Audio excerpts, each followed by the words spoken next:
सुप्रभात बच्चों। आज हम वसंत भाग 3 के पाठ 4 को पढ़ेंगे। पाठ का नाम है दीवानों की हस्ती और पाठ के लेखक हैं भगवती चरण वर्मा। तो भगवती चरण वर्मा जी का जन्म उत्तर प्रदेश के उन्नाव ज़िले में हुआ था और ये LLB करने के बाद कानपुर में वकालत करने लगे और साहित्य के सृजन में लग गए। और इन्होंने बहुत सारे उपन्यास और कहानी संग्रह लिखे, जिनमें इनका उपन्यास चित्रलेखा बहुत ही ज़्यादा प्रसिद्ध है। इन्होंने कई सारी कहानी संग्रह भी लिखे, जैसे दो बाके, इंस्टॉलमेंट और राख और चिंगारी इत्यादि। बहुत सारे काव्य संग्रह भी लिखे, जिसमें मधुकर, प्रेम संगीत आदि हैं। प्रस्तुत पाठ, जो कि शीर्षक का नाम है दीवानों की हस्ती, इसमें भगवती चरण वर्मा जी ने जो अल्हड़, जो स्वच्छंदतापूर्वक जीने वाले लोग हैं, उनके मनोदशा का वर्णन किया है। और जिस समय इन्होंने काव्य लिखा था उस समय भारत पराधीन था, तो उस समय लोगों के मन में भारत को स्वतंत्र कराने के लिए एक अलग तरह का जोश था और उनके अंदर एक अलग तरह की दीवानगी थी या स्वच्छंदता था। तो वे अपने जान को अपनी हथेली पर लेकर टहलते थे। यह कविता देश को आज़ादी जब मिली थी उसके पहले लिखी गई थी, अर्थात 1947 के पहले की ये कविता लिखी गई है। हम पाठ को शुरू करते हैं। हम दीवानों की क्या हस्ती है, आज यहाँ कल वहाँ चले, मस्ती का आलम साथ चला, हम धूल उड़ाते जहाँ चले।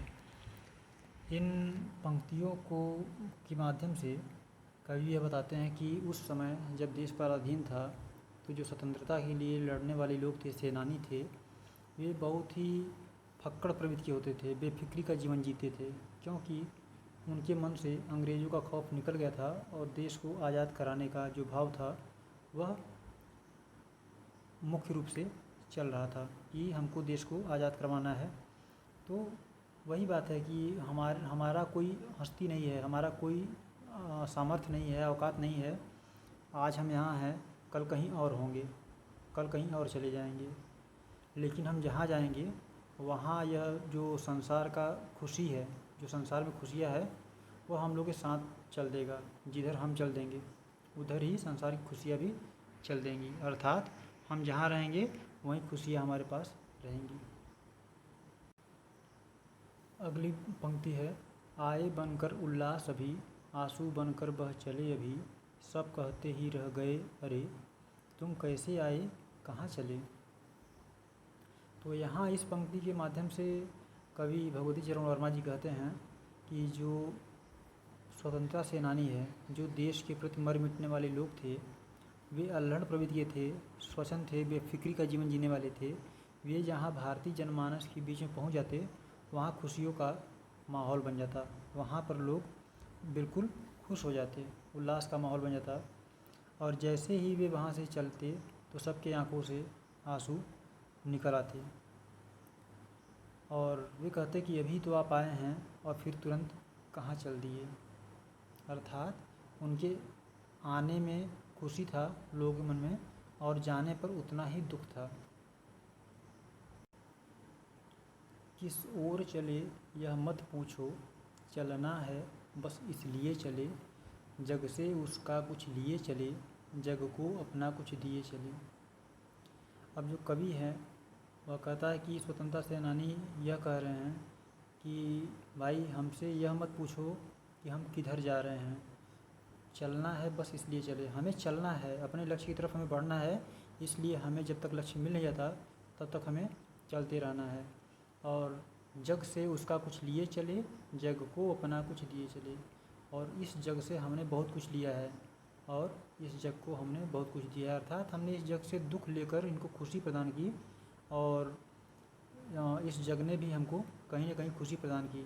ऐसा नहीं कि हमको दुख ही दिया, हमने यहाँ पर लोगों के बीच में खुशियों को भी पाया और उसको हमने खुशी दी। दो बात कही, दो बात सुनी, कुछ हंसे और छक कर सुख दुख के घूंटों को हम एक भाव से पिए चले।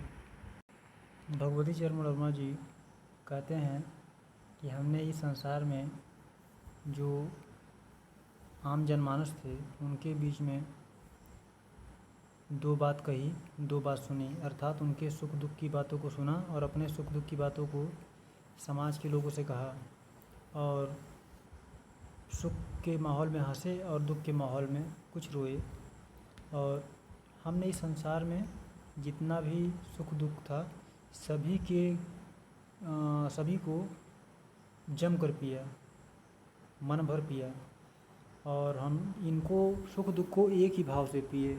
ऐसा नहीं कि सुख में हम सुखी और दुख में दुखी हो गए, ऐसा नहीं, हमने दोनों को एक ही भाव से पिया। हम भिखमंगों की दुनिया में स्वच्छंद लुटाकर प्यार चले, हम एक निशानी सी उर पर ले असफलता का भार चले। भगवती चरण वर्मा जी कहते हैं कि जो स्वतंत्रता सेनानी थे वे इस अभावग्रस्त दुनिया में गरीबों की जो समाज में जो गरीबी है उस माहौल में भी इन्होंने अपने प्रेम को उन्मुक्त भाव से लुटाया, अर्थात स्वच्छंद रूप से अपने प्रेम को सभी के बीच में लुटाया। लेकिन इनके हृदय में एक बोझ जैसा भाव रह गया और जो असफलता था उसके भार को वे लेकर चलते रहे, अर्थात उनके हृदय पर एक लक्ष्य का प्राप्ति न करने का बोध महसूस हो रहा है कि वो अपने लक्ष्य को प्राप्त नहीं कर सके, वह भाव प्रकट हो रहा है और उन्हें लग रहा है कि नहीं, वे अपने हृदय पर असफलता के भाव को लेकर चले जा रहे हैं। अब अपना और पराया क्या, आबाद रहे रुकने वाले, हम स्वयं बंधे थे और स्वयं हम अपने बंधन तोड़ चले। भगवती चरण वर्मा जी कहते हैं कि इस दुनिया में अपना और पराया क्या है, कुछ नहीं, मतलब सब कुछ ही अपना है। वे विरक्त भाव से इस दुनिया को देखते हैं। उनका कहना है कि अब इस दुनिया में जो लोग हैं वे सुखी रहें, आबाद रहें। हाँ, और हम स्वयं बंधे थे और स्वयं अपने बंधन तोड़ चले, मतलब हमको किसी ने बांधा नहीं था, हमने जानबूझ कर अपने आप को बांधा था और आज हम अपने बंधन को स्वयं ही तोड़ रहे हैं और तोड़कर चले जा रहे हैं। भगवती चरण वर्मा जी ने जब इस कविता को लिखा तो उस समय के परिवेश में भारत परतंत्र था और उस परतंत्रता के भाव में लोगों के जीवन को वे दिखा रहे हैं कि अंग्रेज़ों के डर के माहौल में रह कर के भी लोग डर नहीं रहे थे। वे बिल्कुल स्वच्छंद थे कि नहीं, उनको आज़ादी चाहिए और उसके लिए वे मर मिटने के लिए भी तैयार थे।